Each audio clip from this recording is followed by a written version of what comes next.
access to the OPCW Declaration Assessment Team, and until Syria fully declares and destroys its chemical weapons, this Council must remain focused on this clear and ongoing threat to international peace and security. Thank you, President. I thank the representative of the United Kingdom for their statement.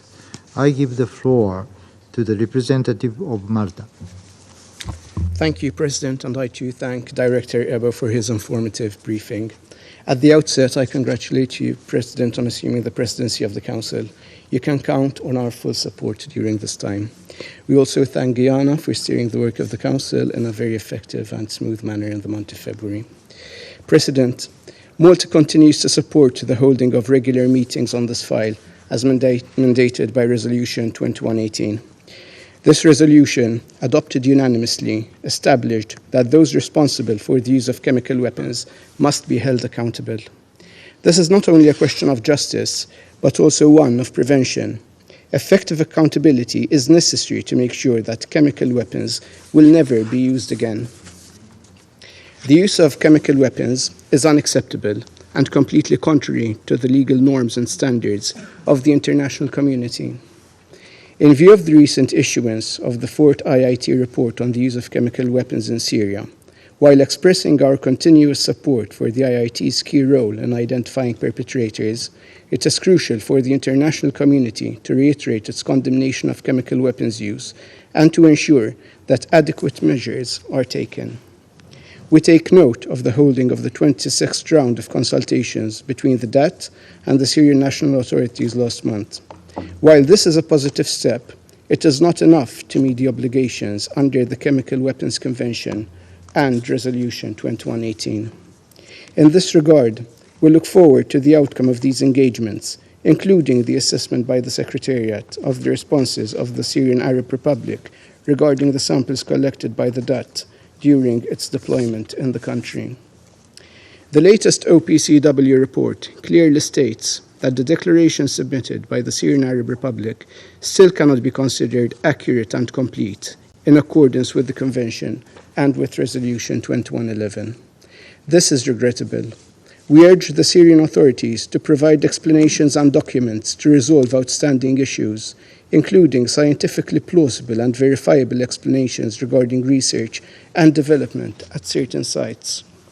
The Syrian Arab Republic has used chemical weapons against its population at least 9 times, as demonstrated by independent OPCW and joint UN OPCW investigations. Yet, over 10 years after its accession to the Convention and the passing of Resolution 2118, it has failed to declare and destroy all its stockpiles. This is deeply troubling. Malta also condemns Daesh's reprehensible deployment of sulfur mustard during its siege to capture Maria in September 2015. This development of this unlawful chemical warfare agent and the delivery system by a terrorist group is concerning.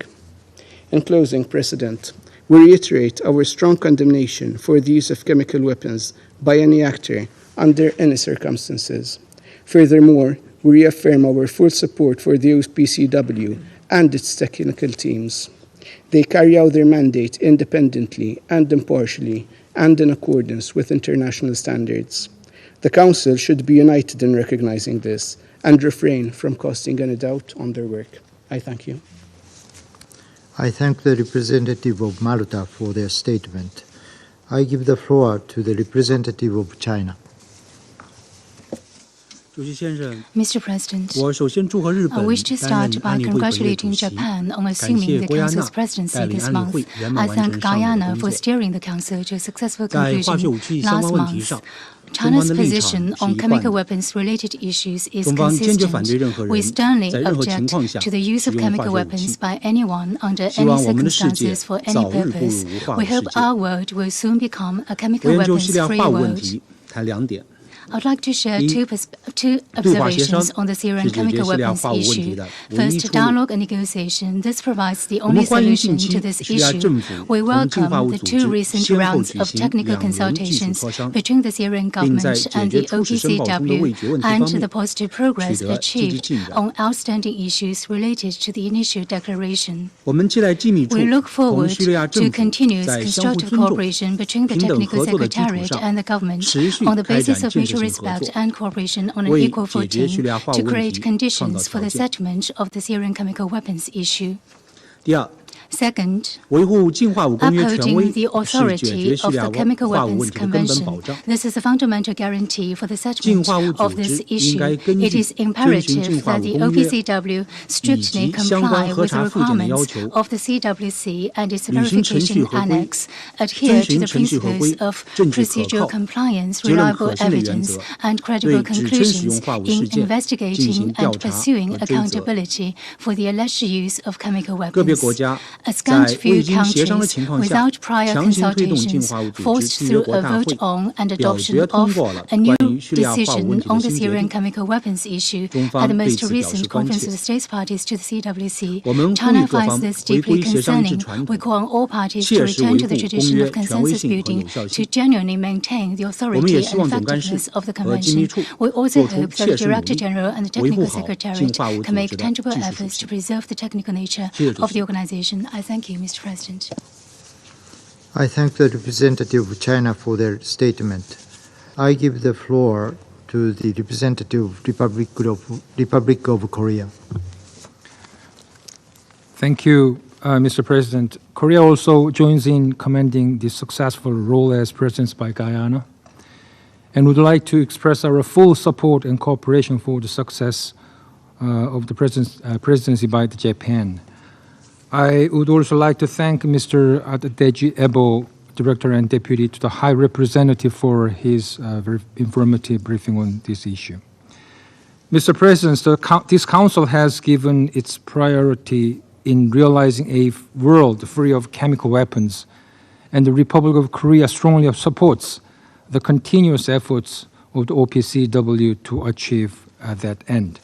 In this regard, the Republic of Korea welcomes the publication of the fourth report by the Investigation and Identification Team, IIT, of the OPCW and commends its impartial and independent work.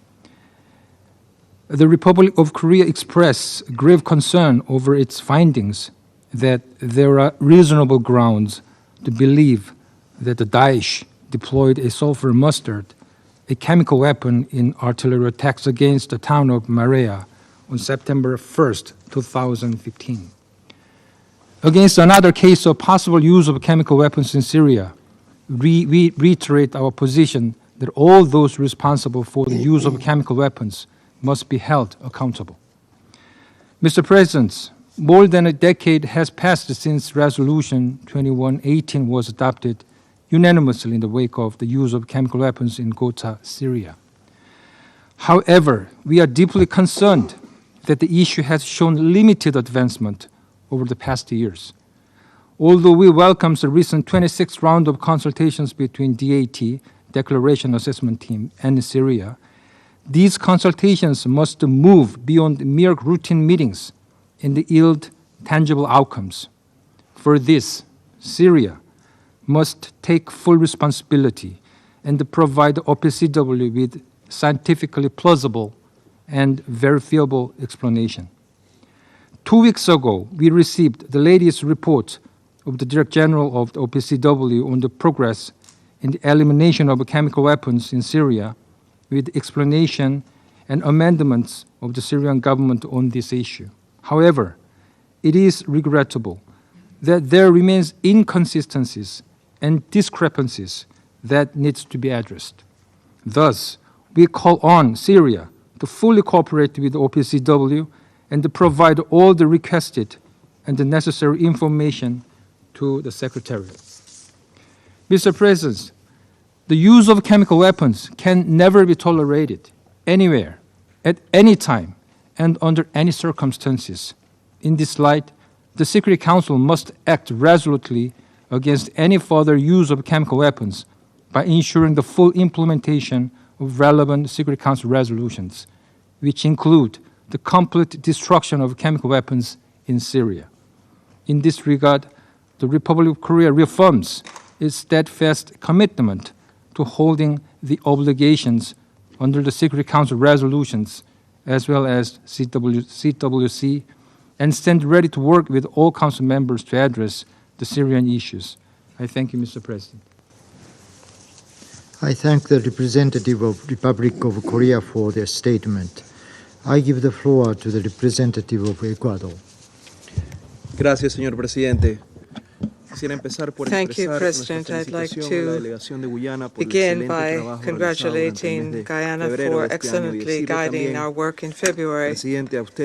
And I wish you and your delegation every success, and we assure you of our support as you carry out the work this month. My delegation is grateful for the briefing provided by Mr. Adedeji Ebo, Director and Deputy High Representative for Disarmament Affairs.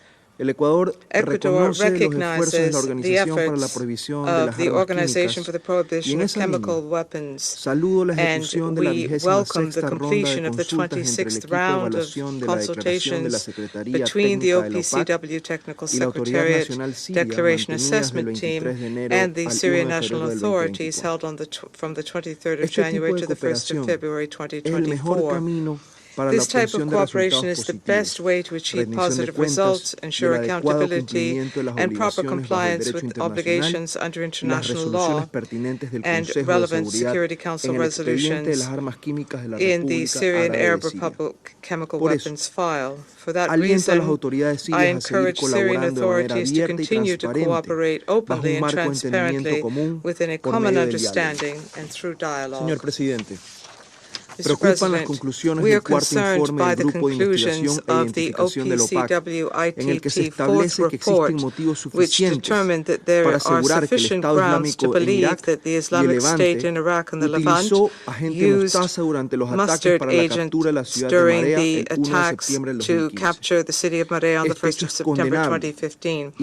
This is a reprehensible act, and there should be no impunity for those responsible. Moreover, acts of terrorism in all their forms, together with the proliferation of weapons of mass destruction, are threats to international peace and security. Pursuant to Resolution 1540 adopted in 2004, states must adopt and apply necessary measures to keep non-state actors from acquiring, manufacturing, possessing, developing, transporting, transferring, or using weapons of mass destruction and their delivery systems, in particular for the purpose of terrorism. Threats of non-state agents, including those with terrorist goals who acquire and use weapons of mass destruction, do not recognize any borders, and therefore I reiterate the need for compliance with all obligations established in Resolution 1540. Distinguished colleagues, in conclusion, in recognizing the work of the OPCW and the integrity, professionalism, impartiality, objectivity, independence of its technical teams, Ecuador once again reiterates its rejection of the production and stockpiling of chemical weapons, and we condemn in the strongest terms their use by anyone, against anyone, anywhere, under any circumstances. Thank you. I thank the representative of Ecuador for their statement. I give the floor to the representative of Mozambique. Mr. President, I have the honor to deliver this joint statement on behalf of the A3+, namely Algeria, Guyana, Sierra Leone, and my own country, Mozambique.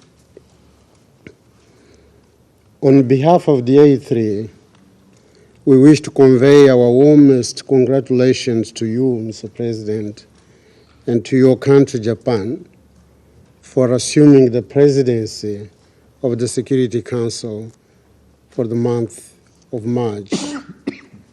We pledge our full support in the discharge of your heavy responsibilities. We pay tribute to Her Excellency Ambassador Caroline Rodriguez Birquet, and the entire Team Guyana for the outstanding presidency of the Council in February. We thank Mr. Abede Jebo, Director and Deputy to the High Representative for Disarmament Affairs for his briefing. We welcome the participation in this meeting of the representatives of the Syrian Arab Republic, the Islamic Republic of Iran, and Türkiye. Mr. President, we take note of the contents of the 125th monthly report of the OPCW covering the period from 24th January to 23rd February 2024. We also acknowledge the submission of the 123rd monthly report dated the 15th February 2024 on progress achieved by the Syrian Arab Republic regarding the destruction of its chemical weapons. DA3 encouraged the Secretariat to continue its effort to clarify the Syrian Arab Republic's declarations by addressing the identified gaps, inconsistencies, and discrepancies that remain unresolved. Additionally, we urge the Syrian Arab Republic to continue its cooperation by submitting the relevant explanations, documents, and amendments to the outstanding issues in accordance with the Chemical Weapons Convention. We note with appreciation the collaboration of the Syrian Arab Republic with the Secretariat, particularly for allowing the conduct of the 26th round of consultations in Damascus in January 2024, and for submitting explanations of the results of the analysis of samples collected by the declaration assessment at one of the declared sites. Mr. President, notwithstanding the recent encouraging developments, the A3+ remains concerned over the slow pace of progress in effort to close the Syrian Arab Republic's chemical weapons program. We reiterate our firm belief that the use of chemical weapons anywhere by anyone and under any circumstances must be condemned.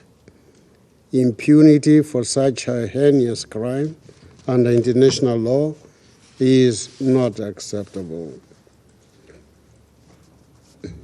The recent findings in the report of the OPCW investigation and the identification team indicate that there are reasonable grounds to believe that on 1st September 2015, during sustained attacks aimed at capturing the town of Maria, ISIL units deployed sulfur mustard using one or more artillery guns.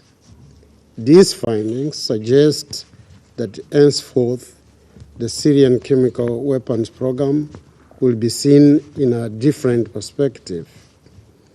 DA3 expresses their grave concern over threats posed by acts of terrorism using chemical weapons in light of the deployment of such weapons by ISIL. In this regard, we urge the focal points of the two sides to expedite arrangements for a high-level meeting aimed at addressing the Syrian chemical weapons file based on the new findings from Maria. This would foster the needed momentum for the conclusive resolution on the outstanding issues and to ultimately speed up the process.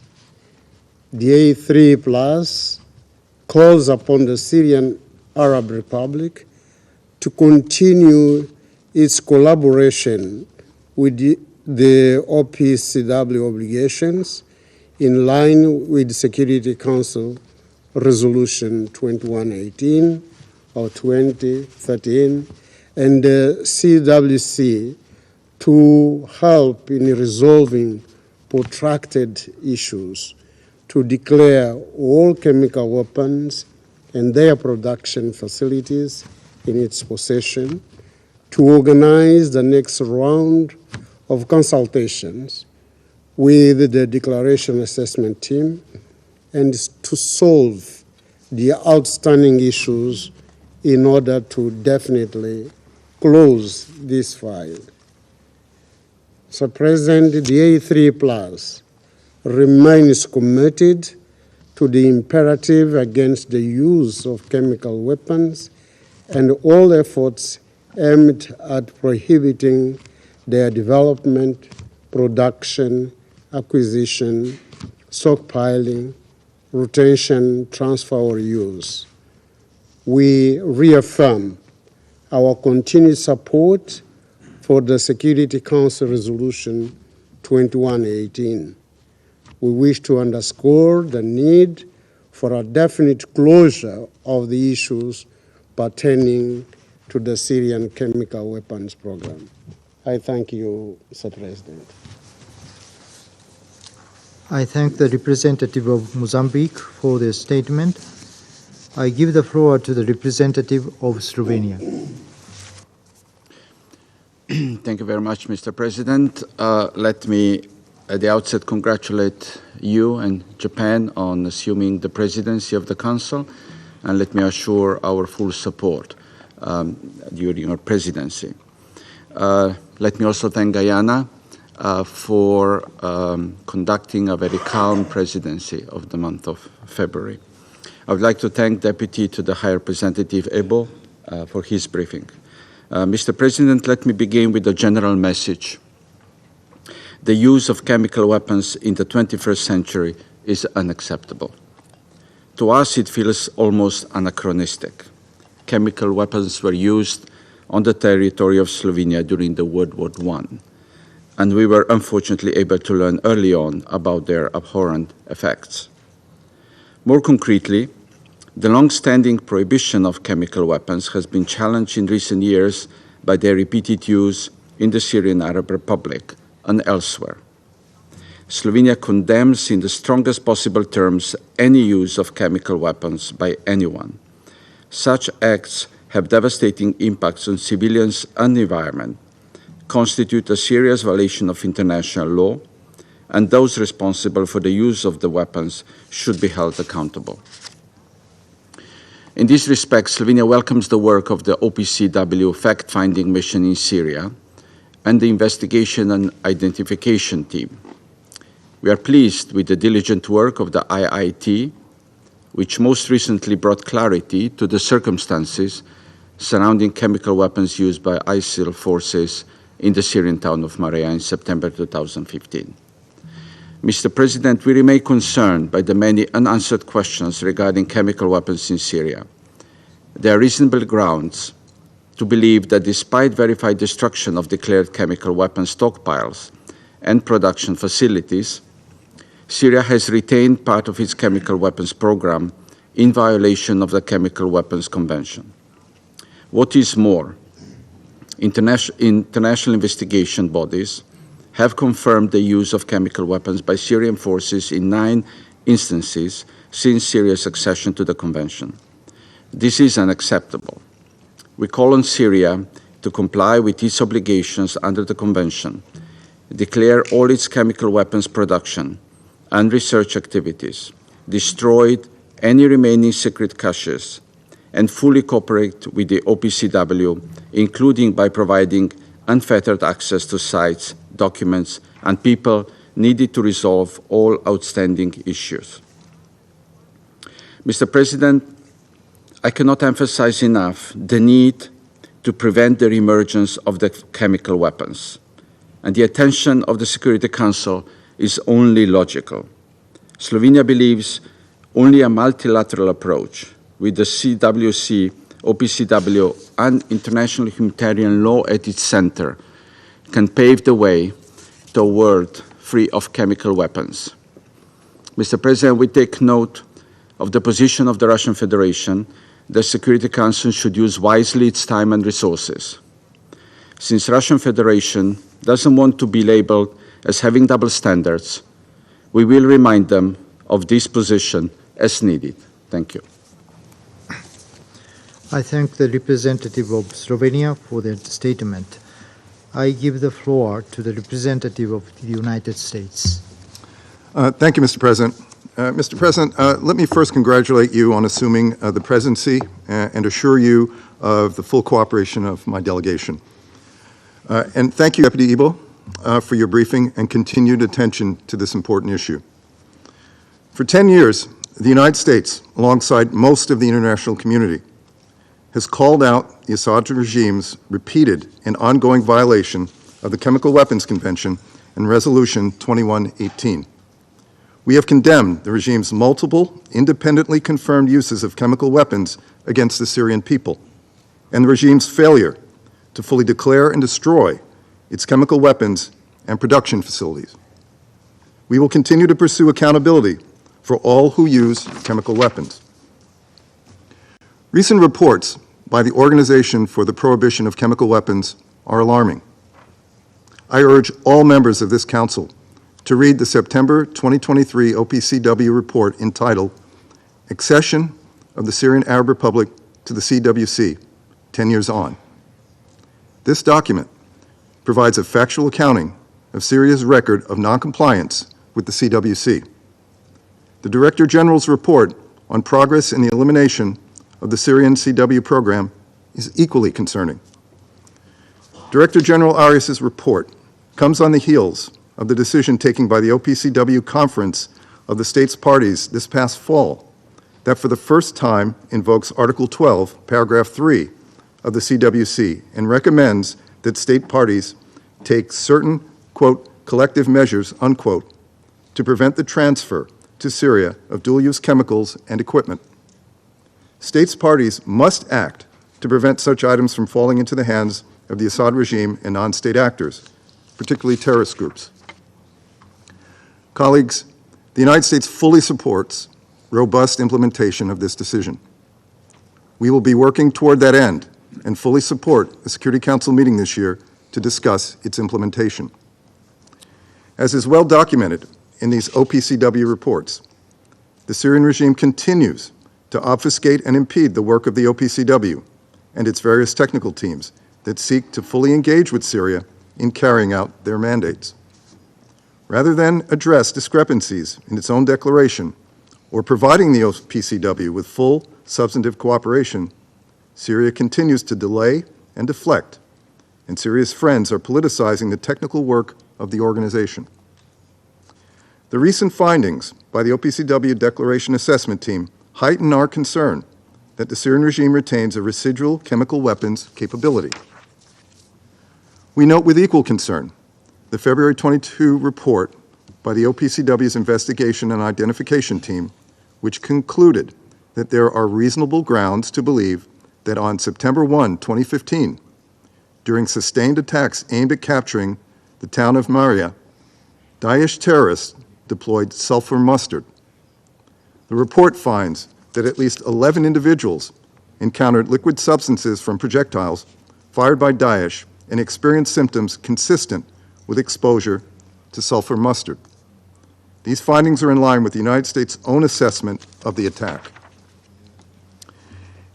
In finding Daesh ISIL responsible for these attacks, this report demonstrates that the IIT reports where the facts lead them, notwithstanding baseless claims of bias by members of this council and the Syrian regime. As the IIT itself noted, it applied the same methodologies and standards for this investigation as it has in all of its prior reports. We commend the independent, impartial, and expert work of the OPCW staff and condemn the use of chemical weapons anywhere by anyone under any circumstances. The report further illustrates the need for the OPCW to retain the IIT's unique investigative expertise, which plays a crucial role in upholding the global norm against the use of chemical weapons.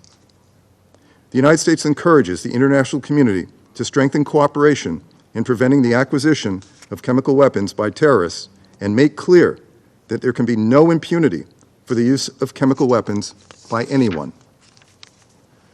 Colleagues, the threat posed to Syrians and the international community by Syria's continuing noncompliance with the CWC and Council resolutions is alarming.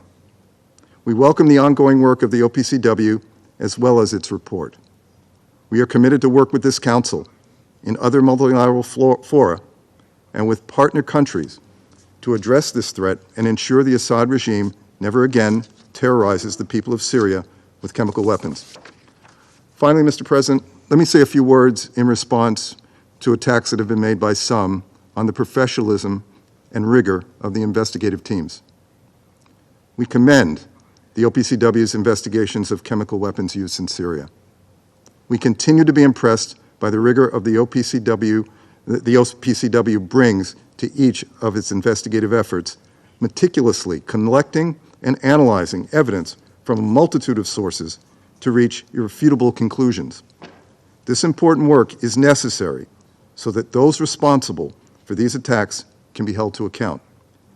There can be no, repeat, no, impunity for chemical weapons use. Thank you, Mr. President. I thank the representative of the United States for their statement.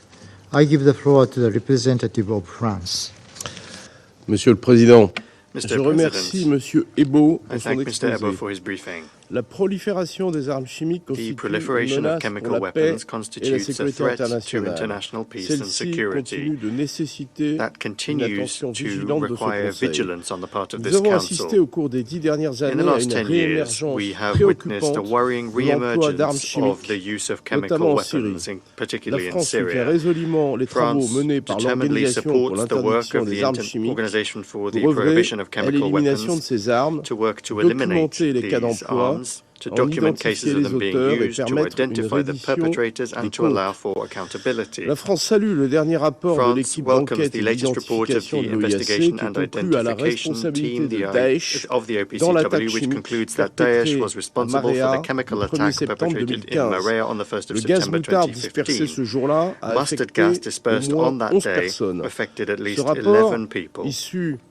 d'un travail That d'enquête report, considérable mené the de result façon of considerable indépendante et investigative work impartiale, conducted établit pour la independently première and fois impartially l'emploi for the d'armes first time chimiques par un establishes the acteur non use of étatique. chemical weapons by a La non-state France actor. continuera de soutenir France will l'OIC continue to dans ses support efforts the pour OPCW lutter in its contre le efforts to terrorisme combat chimique. chemical À ce terrorism. titre, l'existence d'un In cadre this de regard, discussion sur the le terrorisme existence chimique au of sein de a framework for l'OIC discussions constitue on une plateforme chemical utile pour terrorism within préparer the la réponse de tous OPCW les États is a à ce genre useful d'attaque. platform to prepare La the France response of all réaffirme states également to son this sort of soutien à la attack. résolution France also 1540 du reaffirms Conseil de its support sécurité dont for nous Security fêterons Council Resolution le 20e 1540, anniversaire le the mois 20th prochain. anniversary of which we Cette will mark résolution next est un month. instrument This essentiel pour resolution prévenir is an l'accès des essential acteurs non instrument for étatiques preventing aux armes de non-state destruction actors from massive. getting access to La France weapons of condamne mass tout destruction. emploi d'armes France chimiques condemns à any tout moment, use of chemical en tout weapons, lieu, par whenever, quiconque et en wherever, toutes by circonstances, whomever, and que in ces any auteurs soient des groupes circumstances, terroristes ou des be the États qui perpetrators violent leurs terrorist engagements groups or internationaux. states violating À international cet égard, commitments. rappelons que les trois In this rapports regard, let's précédents remember de that the l'équipe three previous d'enquête reports of the avaient investigative démontré team la responsabilité du demonstrated régime the syrien responsibility of dans the des Syrian attaques regime chimiques commises à for chemical Latamné attacks en committed in 2017, Latamné in à Sarakib et 2017, à Douma en Sarakib and in 2018. Douma in Le régime 2018. syrien a utilisé des armes The Syrian chimiques regime contre sa has propre used chemical population, weapons against its y own compris population, après son adhésion including à la Convention after sur acceding to l'interdiction the de ces armes en Convention on the 2013 prohibition of those weapons et in après 2013, l'adoption à and following the l'unanimité par unanimous ce adoption Conseil by this de la Council résolution of Resolution 2118. 2118. Le régime syrien aurait depuis dû renoncer à Since then, l'usage the de ces Syrian armes regime should et have renounced the procédé use of à la these destruction weapons totale and de ses stocks. proceeded to the total destruction of La its Syrie stocks. n'a pas répondu aux Syria questions has qui not demeurent answered Sur l'état the de ces stocks outstanding d'armes chimiques, questions le directeur over général de its l'OIC chemical weapons révèle une fois de stocks. The plus dans son OPCW dernier Director rapport que General la notes once déclaration again des in his autorités latest syriennes report ne that peut the toujours declaration of pas the être Syrian considérée comme authorities still exacte et cannot be complète considered au as regard exact des and exigences complete de la Convention. under the requirements of the La France Convention. appelle de nouveau la France Syrie once à again calls coopérer upon pleinement Syria to avec fully l'OIC cooperate with the et à se OPCW conformer à and ses to obligations comply au with titre its de la Convention. obligations under the C'est la Convention. condition This is pour the qu'elle condition recouvre for it ses droits et to privilèges recover d'État its partie rights and qui ont été privileges as a state suspendus en party that was 2021. suspended in La France 2021. demeure pleinement France engagée remains dans la fully lutte pour committed l'élimination to complète the des armes fight chimiques. for the Elle complete elimination continuera of de chemical se weapons. mobiliser We avec will ses continue to partenaires et avec mobilize together with our l'OIC partners pour and que the l'emploi de ces armes OPCW to ensure inhumaines that the use of ne these reste pas inhumane weapons impuni. does not go Je vous unpunished. remercie. Thank you. I thank the representative of France for their statement. I shall now make a statement in my capacity as the representative of Japan. I thank Mr. Ebo for his informative briefing. I would like to begin by reiterating Japan's principles on this chemical weapons file.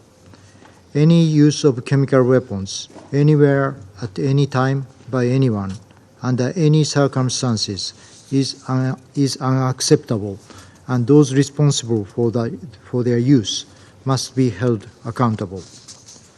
To this end, we commend and strongly support the professional, impartial, and independent work of the OPCW and reaffirm the importance of the ongoing work of the fact-finding mission, FFM, and the investigation and identification team, IIT, in establishing the truth regarding the alleged instances of chemical weapons use and identifying the perpetrators. The latest report of the IIT concluded that there are reasonable grounds to believe that ISIL perpetrated the attacks of chemical weapons in Malaysia in September 2015. Japan condemns such use of chemical weapons as concluded by the report. Together with the cases in which the IIT identified the perpetrators in their 3 previous reports, it is our shared responsibility to hold accountable those who have used chemical weapons and bring justice to the victims. We strongly oppose any attempt to undermine the invaluable work of the IIT. Regarding the most recent OPCW monthly report, Japan deeply regrets the report once again confirmed that declaration submitted by Syrian Arab Republic still cannot be considered accurate and complete, violating its obligations under the Chemical Weapons Convention and UN Security Council Resolution 2118. While we take note of the outcome of the recent rounds of consultation, Syria must continue its engagement and cooperation in good faith with the OPCW Technical Secretariat and its Declaration Assessment Team, DAT. We also urge Syria to provide tangible, scientifically plausible, and verifiable explanations and documents to resolve all outstanding issues as requested by the DAT in the 26th round of consultation. Preventing the recurrence of the use of chemical weapons in Syria must continue to be this Council's priority. We call upon all Council members to join us in urging the Syrian government to fully comply with its obligation under the CWC and Security Council Resolution 2118 and eliminate its entire chemical weapons program. Japan believes the Council should remain seized regularly on this matter. I resume my function as President of the Council. I now give the floor to the representative of Syrian Arab Republic.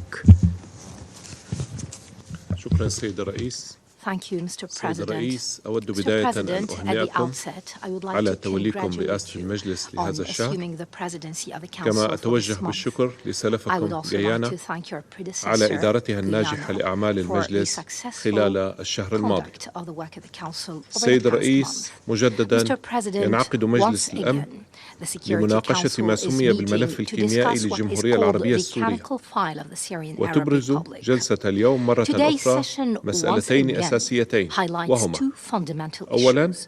First, إمعان الدول الغربية the الثلاث persistence of the three دائمة العضوية permanent Western في نهجها member القائم على states توظيف هذا approach الملف that uses كأداة this file سياسية as a للضغط على political الحكومة tool to السورية. bring pressure to bear on the Syrian ثانياً government. Second, ازدواجية the المعايير double standards التي يجسدها التغاضي embodied عن التهديد by turning الفعلي a blind والحقيقي eye to the لمنطقة الشرق actual الأوسط and real threat facing the والناجم عن Middle East ترسانة region. The كيان real threat الاحتلال emanates الإسرائيلي from the من Israeli أسلحة الدمار occupation الشامل entity's arsenal of weapons النووية of mass destruction, والكيميائية be it nuclear, والبيولوجية، chemical, or لا سيما biological. وأننا شهدنا مؤخرا This was especially تهديدات evident خطيرة recently through the باستخدام serious الأسلحة threats to النووية use nuclear ضد الشعب weapons الفلسطيني، against the Palestinian كما people. شهدنا أيضا We have also استخدامات witnessed موثقة لأسلحة documented uses محظورة of prohibited بما فيها weapons, الفوسفور الأبيض including white من قبل phosphorus, قوات by الاحتلال the Israeli الإسرائيلي occupation في forces الأراضي in الفلسطينية the المحتلة occupied وجنوب Palestinian لبنان. territories in southern Lebanon.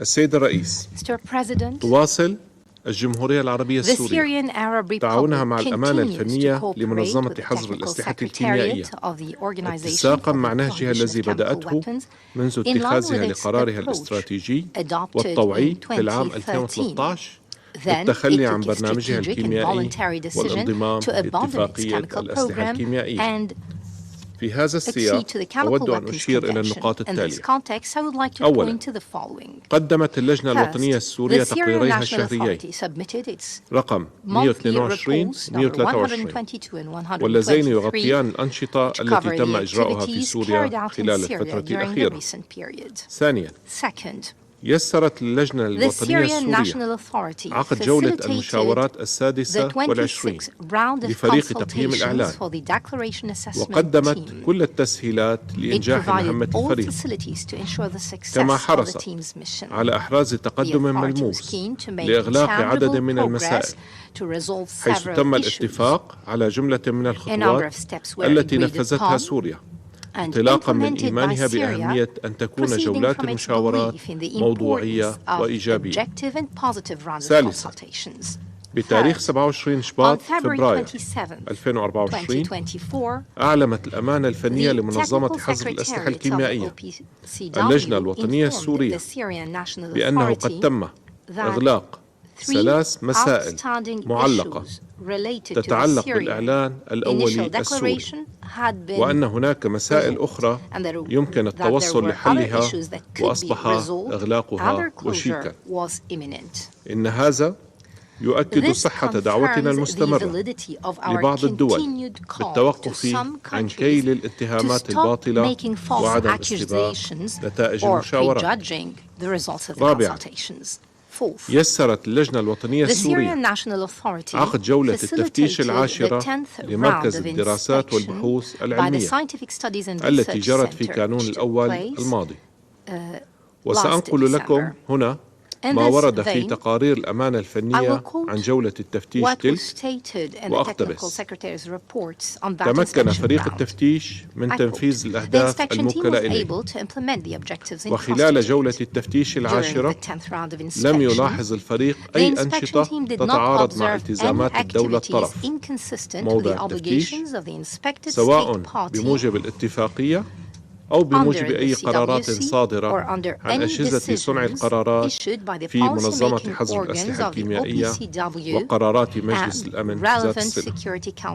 وفيما يخص تعاون الدولة الطرف موضوع التفتيش، فقد قدمت المساعدة والدعم والوصول بما في ذلك المسائل الإدارية واللوجستية بناء على طلب فريق التفتيش. لم يكن هناك تأخير خلال فترة التفتيش. انتهى الاقتباس. إن هذا دليل إضافي على مدى تعاون سوريا مع الأمانة الفنية. السيد الرئيس، تأسف سوريا لقيام بعض الدول الغربية بالعمل على اعتماد قرار خلافي مسيس خلال أعمال دورة 28 لمؤتمر الدول الأطراف الاتفاقية. وتجدد سوريا التأكيد أن هذا القرار يأتي في محاولة لإطفاء المشروعية على التدابير القسرية وحديث الجانب المفروضة على الشعب السوري، والتي أكدت الأمم المتحدة مرارا عدم شرعيتها وانتهاكها لحقوق الإنسان بما فيه حقه بالتنمية وإلحاق المزيد من الأضرار بالقطاعات الاقتصادية والصناعات الحيوية بما فيها صناعة الأدوية، وذلك في الوقت الذي تبذل فيه الحكومة السورية قصارى جهدها لتحسين الأوضاع الإنسانية وتوفير الخدمات الأساسية لمواطنيها. ختاما سيد الرئيس، تجدد الجمهورية العربية السورية إدانتها استخدام الأسلحة الكيميائية من قبل أي كان وفي أي زمان ومكان وتحت أي ظرف كان، وتؤكد سوريا على أنها أوفت بجميع التزاماتها بموجب الاتفاقية ودمرت كامل مخزونها الكيميائي، وهي تتطلع إلى المضي قدما في تعاونها القائم مع الأمانة الفنية لمنظمة حظر الأسلحة الكيميائية لإغلاق جميع المسائل العالقة وصولا إلى إغلاق هذا الملف بشكل نهائي. في هذا الصدد يؤكد وفد بلادي على ضرورة الحفاظ على الطابع الفني لهذا الملف بعيدا عن التسييس الذي طغى على عمل منظمة حظر الأسلحة الكيميائية وألحق أضرارا بالغة بمصداقيتها ومهنيتها وحياديتها. شكرا. Thank you, Mr. President. I thank the representative of Syrian Arab Republic. I now give the floor to the representative of Islamic Republic of Iran. In the name of God, the compassionate and merciful, Mr. President, I congratulate Japan for assuming the presidency of the Security Council this month, and I acknowledge Guyana for its successful conclusion of the presidency in February. We welcome the presence of Mr. Ebo, Deputy to the UN High Representative for Disarmament Affairs at today's briefing. Mr. President, Iran once again condemned in the strongest possible terms the use of chemical weapons anywhere by anyone, at any time and under any circumstances. We underscore once more that any investigation into the use of chemical weapons must be impartial, professional, credible, and objective, and must fully comply with the requirements and the procedures of the Chemical Weapons Convention. Equally crucial, the OPCW must be able to perform its duties in an impartial, professional, and objective manner to establish facts and develop evidence-based conclusion. We reiterate our call that the Convention must be implemented fully, effectively, and without discrimination. We believe that politicizing the application of the Convention and exploiting the OPCW for political reasons endangers the credibility of both the organization and the Convention. Mr. President, as a committed party to the Convention, the Syrian Arab Republic continues to uphold its commitments and cooperate closely with the OPCW. The Syrian National Authority not only submitted monthly reports detailing activities within Syria, but also actively facilitated the 26th round of consultations for Declaration Assessment Team by providing necessary facilities for the team's mission to succeed. Additionally, the Syrian National Authority facilitated the 10th round of inspection of the Scientific Studies and Research Center in December 2023. The reports of the Technical Secretariat confirmed that Syria provided the required assistance, accesses, and support, including administrative and logistical matters, as requested by the inspection team to implement its objectives. This is another piece of evidence that the underscores Syria's ongoing cooperation with the Technical Secretariat. As such, on 27 February 2024, the OPCW Technical Secretariat informed the Syrian National Authority about the closing of 3 outstanding issues concerning Syria's initial declaration, with the remaining issues that could be closed. This significant development underlined the importance of keeping a non-political approach to this matter. We call on certain countries to refrain from making baseless political accusation against Syria or premature judgment before the conclusion of such consultation. Mr. President, we support the continued constructive dialogue between Syria and the OPCW to address any remaining issue and bring the file to a final and conclusive resolution. This approach is pivotal for ensuring transparency, accountability, and the satisfactory resolution of all outstanding issues. We regret that certain Western countries have pursued the adoption of a contentious and politicized resolution during the 28th session of the Conference of State Parties to the Convention. This resolution, unfortunately, seeks to further the political agenda of certain states and comes at a crucial juncture when the Syrian government is diligently working towards improving humanitarian conditions and the provision of essential services. We call on the constructive affairs of the Security Council and expect a positive role from the Council member. I thank you. I thank the representative of the Islamic Republic of Iran for their statement. I now give the floor to the representative of Türkiye. Thank you, Mr. President. We also thank Director Ibo for his briefing. This month marks the 13th year of the conflict in Syria. 13 long years of killing, gross human rights violations, deprivation, forced displacement, and unabated humanitarian crisis of catastrophic proportions. A whole generation living in despair and hopelessness. Of all these, chemical weapons attacks are among the most brutal and despicable crimes the Syrian people have been subjected to. The destruction and suffering caused by the repeated use of chemical weapons in Syria remain vivid in international communities' collective memory and conscience. In this respect, we need to continue pursuing with determination 2 fundamental objectives.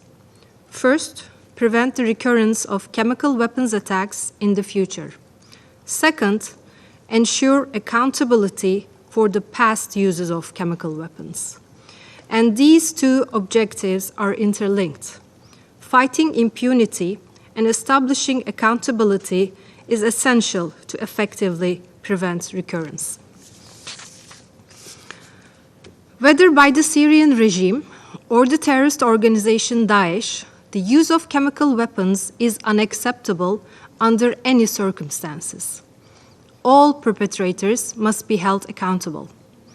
Since the beginning of the conflict, Türkiye has supported the UN and OPCW efforts to identify the perpetrators of chemical weapons use in Syria and to ensure accountability for such use. We will continue to provide necessary and appropriate contributions towards this end. Complete elimination of the Syrian chemical weapons program requires that the OPCW Technical Secretariat's efforts to clarify all outstanding issues are duly reciprocated. We call on the Syrian regime to comply with its obligations and to fully cooperate with OPCW in accordance with Chemical Weapons Convention and the Security Council Resolution 2118. Developments also reveal the dangers of chemical weapons falling into the hands of non-state actors as well as irresponsible states, and the danger posed by terrorist organizations developing the capacity to produce chemical agents. Especially now, under the current conditions, where the situation on the ground is becoming increasingly complicated in Syria, effective cooperation with OPCW is even more critical. Finally, Mr. President, as demonstrated by OPCW Director General's periodic reporting, as well as the recent reports of the Investigation and Identification Team and Fact-Finding Mission, there are significant developments on Syria chemical weapons file, which require continued and regular consideration by this Council. I thank you, Mr. President. I thank the representative of Türkiye for their statement. There are no names inscribed on the list of speakers. The meeting is adjourned.